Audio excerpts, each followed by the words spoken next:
बिस्मिल्लाहिर्रहमानिर्रहीम। आज इस वीडियो के साथ आपको मेज़बान मोहम्मद इमरान आपकी खिदमत में हाज़िर है। इस वीडियो में आपको फिजिकल पेंडुलम के बारे में बताऊंगा। ये फिजिकल पेंडुलम क्या होता है, उसको ड्राइव क्या करते हैं, किस तरह से करते हैं। जो बीएससी में पेपर बी फिजिक्स का आता है उसको करेंगे, वेव एंड ऑसिलेशन करेंगे। तो चलते हैं आगे कि फिजिकल पेंडुलम क्या है। फिजिकल पेंडुलम फिजिकल पेंडुलम के बारे में बात करेंगे कि फिजिकल पेंडुलम एक इरेगुलर शेप है, rigid body of irregular shape. ये इरेगुलर शेप है, इसका मास नीचे गिराने में है। ये मास सी है, सेंटर पर है, और इस ये पॉइंट इससे बांधा हुआ है जिसकी लेंथ एल है, और ये ऊपर की जाने टेंशन जा रही है। अगर हम इस मास को ना थोड़ा सा उस तरफ कर दें, ये डिस्प्लेस कर दें, तो क्या होता है, मास इसका नीचे की जाने होता है, और ये जो मास है वो रिजॉल्व हो जाता है दो कंपोनेंट में, rectangular component M G cos theta, M G sine theta. M G weight है तो इसलिए हम एम जी साथ लगा रहे हैं, और इधर जो है ना लेंथ थी, इसके साथ एंगल थीटा बन जाता है। तो क्या हो गया इसकी definition, a rigid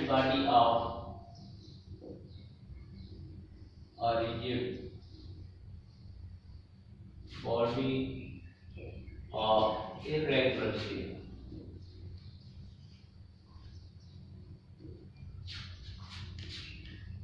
irregular shape, इसकी शेप कैसी है, इर्रेगुलर शेप है, which is oscillate,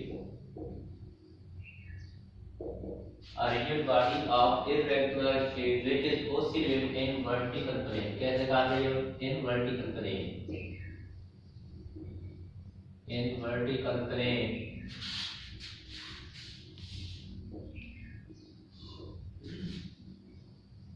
along some horizontal axis,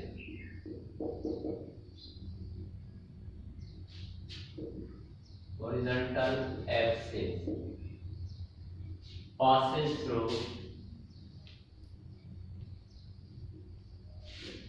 it, called physical pendulum. इसको हम क्या बोलते हैं, फिजिकल पेंडुलम बोलते हैं।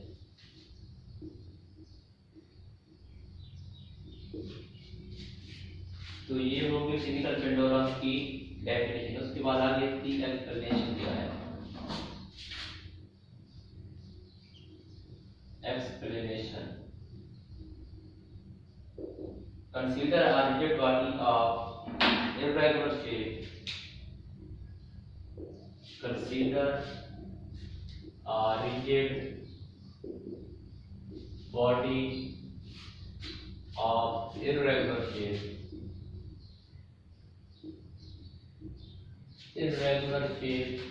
which oscillate in vertical plane along some horizontal along some fractional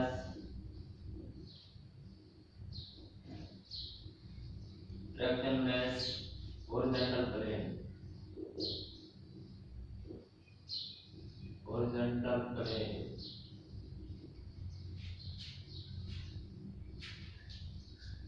passes through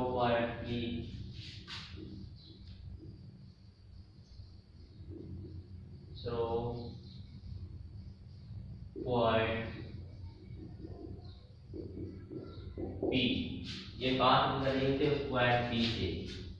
तो उसके बाद क्या होता है, जब इक्विलिब्रियम पोजीशन में होती है तो क्या होता है, उसका मास नीचे की जाने होता है। देखिए ये मास नीचे की जाने होता है। इन equilibrium position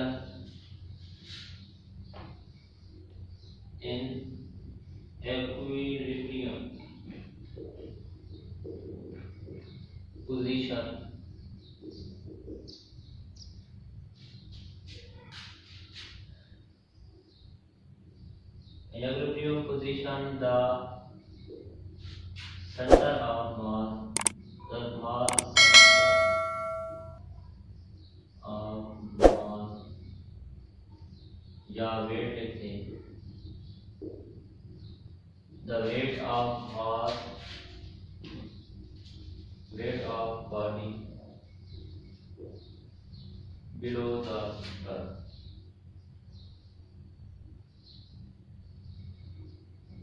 below the vertical plane। तो क्या होगा, वर्टिकल प्लेन से नीचे की जाए होता है उसको। तो उसके बाद आगे क्या आता है, इसके साथ एक लेंथ रखी हुई है L। Length is the distance between centre of mass and axis of rotation. जो L है ना, ये वाला L is the length of mass between center of mass and axis of rotation। L is the length। L क्या है, length है between center of mass and axis of rotation। axis of rotation के दरमियान ये length है। और जब यहाँ इसमें क्या है, अब जब हम इसको ना डिस्प्लेस करेंगे तो तब क्या होगा, तब भी तो यही होगा ना कि ये अपने दो कंपोनेंट पे रिजॉल्व होगा। और ये भी है कि इन इक्विलिब्रियम पोजीशन जो टेंशन T है, tension T balance the weight mg। Tension T किसको बैलेंस कर रही थी, वेट को, mg को।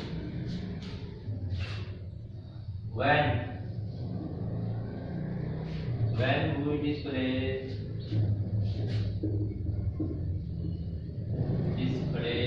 a physical displace a pendulum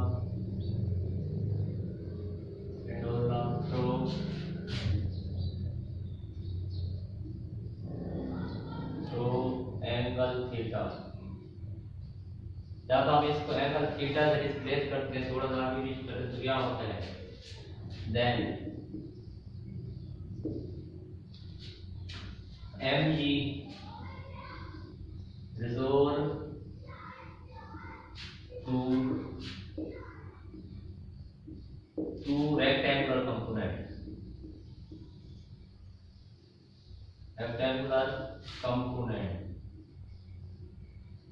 ये कि इसमें रिजोल्व होता है दो अपने रेक्टेंगुलर कंपोनेंट में, जैसे कि mg cos थीटा और mg sin थीटा।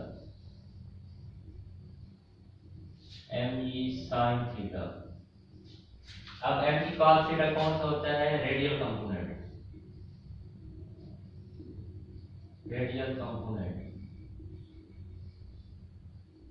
और mg sin थीटा क्या होता है, टेंजेंशियल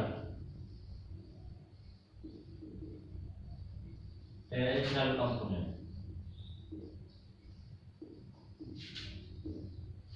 अब रेडियल कंपोनेंट जो है ना, उसमें मोशन नहीं होगी। Physical pendulum radial component don't move, इधर उधर ये मूव नहीं करेगा, क्योंकि बिकॉज वजह क्या है कि टेंशन टी उसे खींच रही है।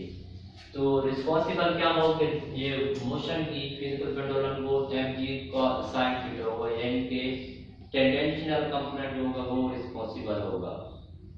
तो there is no motion of pendulum along the rectangular radial direction, that tension T balance the mg cos theta। तो क्या हो जाएगा, T is equal to mg cos theta। तो T बराबर balance mg cos theta is equal to 0। जब ये 0 हो जाएगा तो दूसरा क्या हमारी आएगी, अब mg sin थीटा क्या बनेगा, अब वही है ना कि responsible to move physical pendulum to its mean position mg sin theta transition component. तो इसका ये बनेगा कि जब ये उसको मीन पोजीशन की तरफ ले आता है तो रिस्टोरिंग फोर्स प्रोड्यूस कर रिस्टोरिंग फोर्स की वजह से वहां पे रिस्टोरिंग टार्क प्रोड्यूस होता है। तो टार्क क्या बनेगा, torque is equal to F R L. अब एफ आर एल क्या है, रिस्टोरिंग फोर्स। तो रिस्टोरिंग फोर्स बराबर होती है F R is equal to minus M G sine theta for small angle theta के लिए क्या होगा, sine theta is equal to theta. तो यहाँ के लिखेंगे torque is equal to M G sine theta minus का है और बैल एल है। अब साइन की जगह थीटा लगा देंगे तो minus M G theta L, ये टार्क के बराबर है। इसको हम तो ये नंबर 1 का नाम देते हैं। और दूसरा हम जानते हैं कि टार्क बराबर होता है आई अल्फा के। Torque is equal to I alpha और अल्फा बराबर होता है D omega naught over D T. तो हम कंपेयर करेंगे, इसका नाम 2 रख देते हैं, कंपेयरिंग 1 एंड 2 या बाय 1 एंड 2 करेंगे तो क्या बन जाएगा, इधर I alpha is equal to minus M G theta L. Alpha इधर पड़ा रहेगा, इधर minus M G theta over I L. अब अल्फा की value D omega naught over D T is equal to minus M G L theta over I. अब इसको क्या करेंगे कि दोनों साइडों पे डी थीटा से मल्टीप्लाई कर देंगे, multiply d theta on both side. D theta को दोनों साइडों पे हम मल्टीप्लाई कर देंगे। जब डी थीटा को मल्टीप्लाई करेंगे तो क्या हो जाएगा, मल्टीप्लाई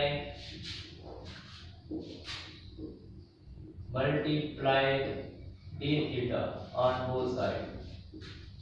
वो साइड पे गया तो क्या बना, d theta over D t बन गया और इधर d omega not is equal to minus M G L theta over I और डी थीटा।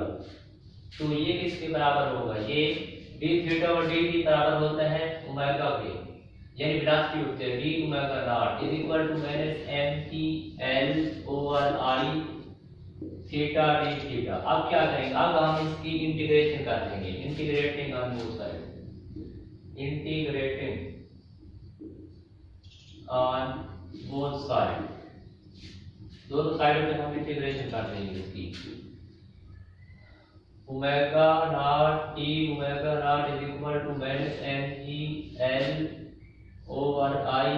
अब ये कांस्टेंट है तो मैं इससे पहले ही पहले निकाल दूं, इंटीग्रेशन थीटा डी थीटा। तो ये क्या बन जाएगी, ओमेगा नॉट का स्क्वायर बाय 2, इधर बन जाएगा minus M G L over I theta square over 2 plus C. इसको हम नाम देते हैं 3 का। अब हमारे पास एक तीसरी चीज आ गई है, सी जो कांस्टेंट है। हमने अब सी को निकालना है eight extreme position, eight extreme position. Extreme position पे क्या होता है कि जो वेलोसिटी होती है ना, एंगुलर वेलोसिटी, वो 0 हो जाएगी और डिस्प्लेसमेंट थीटा है वो क्या हो जाएगा, थीटा एम हो जाएगा। तो पुट कर देंगे इस वैल्यू में, इस इक्वेशन 2 में पुट इन इक्वेशन 3। तो ये 0 का square by 2 is equal to minus M G L over I theta M square by 2 plus C. तो सी की वैल्यू आ गई M G L over I और थीटा एम स्क्वायर बाय 2। ये हमारे पास सी की वैल्यू आ गई। अब सी की वैल्यू को हम 4 का नाम दे देते हैं, पुट 4 इन 3, पुट 4 इन 3। ये जो सी की वैल्यू है हम सी में पुट कर देंगे तो क्या बनेगा हमारे पास, ये बन जाएगा ओमेगा नॉट का square by 2 is equal to minus M G L over I dot theta theta का square by 2 plus M G L over I theta M का स्क्वायर बाय 2। अब दोनों में इधर भी 1/2 इधर भी 1/2 इधर भी 1/2, तो हम 1/2 को कॉमन ले लेंगे और वो डिलीट हो जाएगा, काट कैंसिल होगा, तो क्या बचेगा ओमेगा नॉट का स्क्वायर इक्वल टू, अब इन दोनों की पोजीशन चेंज कर देते हैं और m G L over I को कॉमन ले लेते हैं। M G L over I बाहर आ गया थीटा एम का स्क्वायर माइनस थीटा का स्क्वायर। अब क्या करेंगे, हमें तो वेलोसिटी चाहिए, एंगुलर वेलोसिटी, तो यहाँ स्क्वायर है तो स्क्वायर खत्म करने के लिए हम अंडर रूट ले लेंगे। Omega not equal to M G L over I और इधर भी अंडर रूट आ जाएगा m omega not square minus theta का स्क्वायर। तो ये क्या है, ये वेलोसिटी है। हम इसकी जगह क्या पुट कर सकते हैं, omega not equal to omega under root theta M का स्क्वायर माइनस थीटा का स्क्वायर। तो ये this is the relation of velocity, this is velocity, angular में है वेलोसिटी, एंगुलर वेलोसिटी, तो ये क्या है, एंगुलर वेलोसिटी है। अब इसी से हम क्या निकालेंगे, एंगुलर डिस्प्लेसमेंट, वेलोसिटी से ही हम एंगुलर डिस्प्लेसमेंट निकालेंगे। एंगुलर डिस्प्लेसमेंट क्या होता है, angular displacement,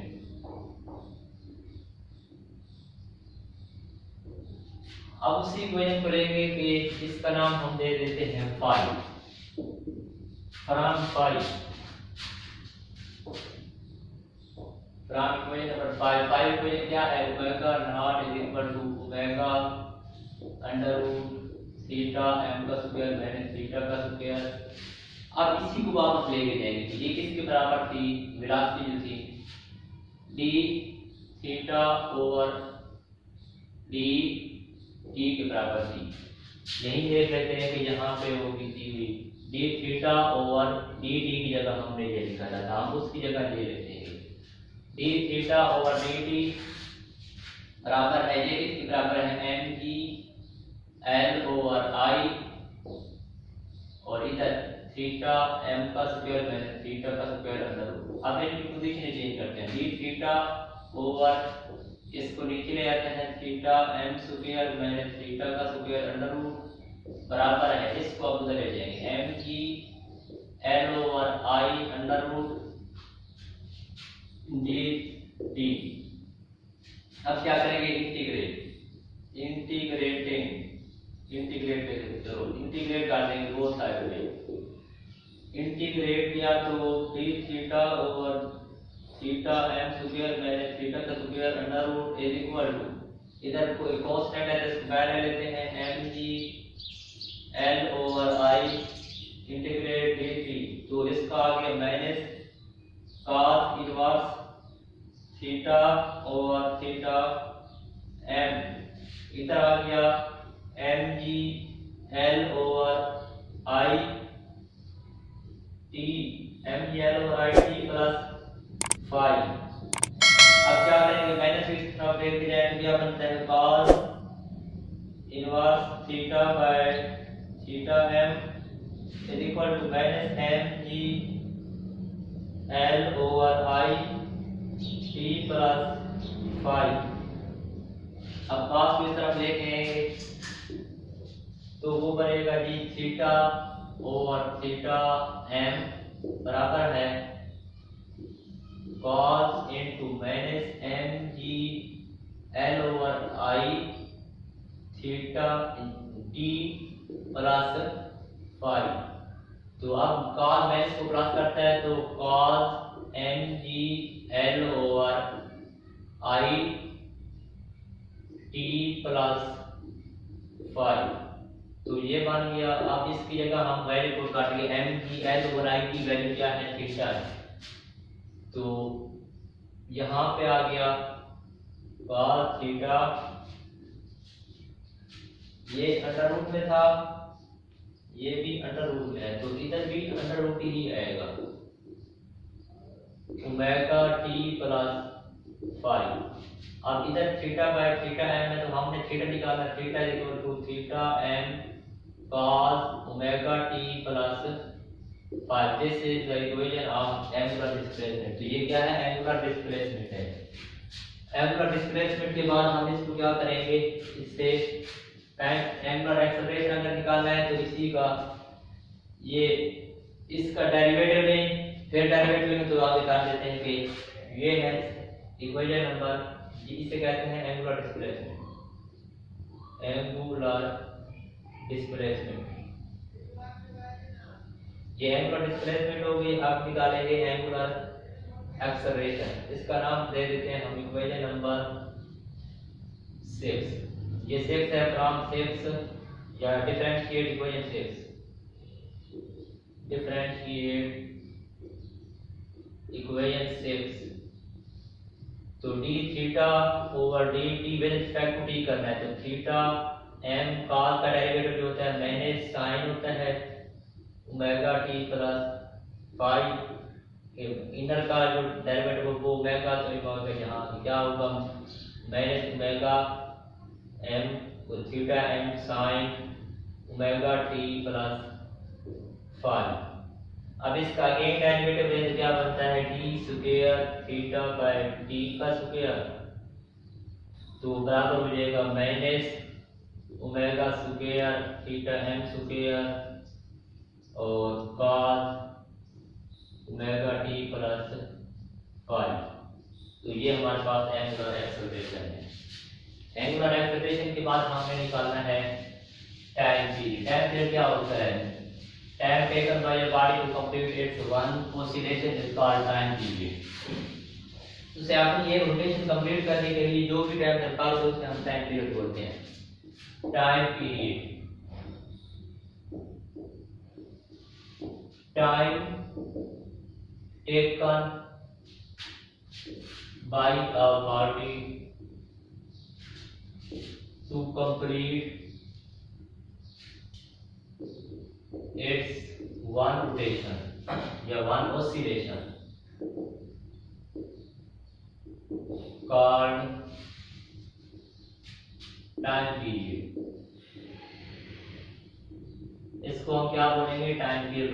t is equal to 2 pi over omega होता है। अब इसमें ओमेगा क्या है, 2 pi over m g l over i, तो t बराबर हो जाएगा 2 पाई अंडर रूट, यहाँ भी अंडर रूट है I over m ji l, ये टाइम पीरियड है। उसके बाद आता है फ्रीक्वेंसी क्या होती है। फ्रीक्वेंसी क्या होती है, number of oscillation in 1 second. 1 second के अंदर कितनी होती है, number of oscillation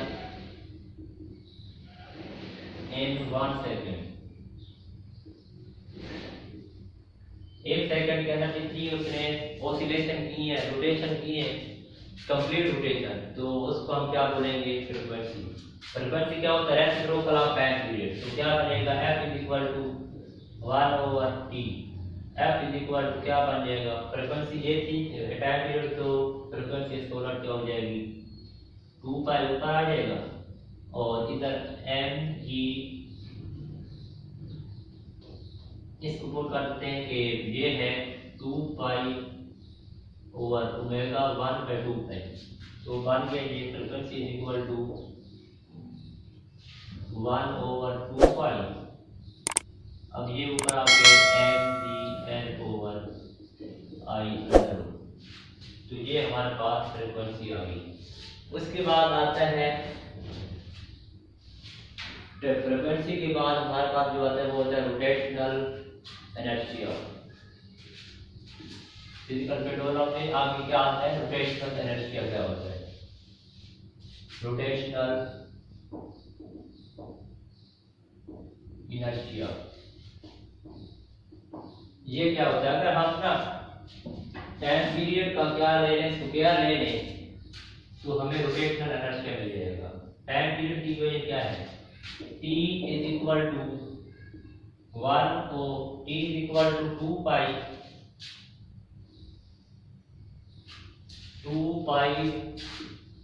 under root i over mgl। अब इसका स्क्वायर लें, t square is equal to 4 pi का square I over m ji l. अब ये रोटेशनल इनर्शिया ये वाला है, तो हमने आई निकालना है, तो आई किसके बराबर बनेगा, I is equal to t का square m G L over 4 pi का स्क्वायर। ये हमारे पास रोटेशनल इनर्शिया है। तो ये क्या मिला हमको, rotational inertia. This give the rotational inertia of any shape body about the axis of rotation other than center of mass suspended as physical pendulum। उसके बाद आता है कन्वर्जन, जो शॉर्ट क्वेश्चन भी बात करते हैं कन्वर्जन कैसे होते हैं फिजिकल पेंडुलम को सिंपल पेंडुलम में हम किस तरह तब्दील कर सकते हैं। When physical pendulum is suspended by a long cord of length, when physical pendulum is suspended by a long cord of length and then its moment of inertia become क्या होता है m l का square, और time period हम जानते हैं कि 2 pi under root i over m l। तो मोमेंट ऑफ इनर्शिया क्या होता है, कन्वर्जन क्या है, कन्वर्जन फिजिकल पेंडुलम को सिंपल पेंडुलम में करता है। तो उसके बाद क्या हमें क्या मिल रहा है इसमें, जब when a physical pendulum is suspended by a long when a physical pendulum is suspended by a long cord of length then its moment of inertia I is equal to I m l का square, और time period क्या है हमारे पास 2 pi under root I over m g l। अब क्या करेंगे, I की जगह पे ना हम ये वैल्यू पुट कर देंगे, T is equal to 2 pi under root m l का square over m g l l से a का कैंसिल, m से m कैंसिल, तो क्या बन जाएगा T is equal to 2 pi under root l over g। तो ये सिंपल पेंडुलम की है इक्वेशन, सिंपल पेंडुलम में जो आती है टाइम पीरियड होता है। तो इस तरह से हम इस पूरे सवाल को करना है, फिजिकल पेंडुलम का सवाल भी है। आई होप आपको ये वीडियो अच्छी लगी होगी, अगर लग गई है अच्छी तो अच्छी बात है, नहीं लगी तो कोई बात नहीं। हमारी वीडियो को लाइक करें, दोस्तों शेयर करें, हमारे चैनल को सब्सक्राइब करना नहीं भूलना। Thanks for watching our video. अगली वीडियो तक अल्लाह।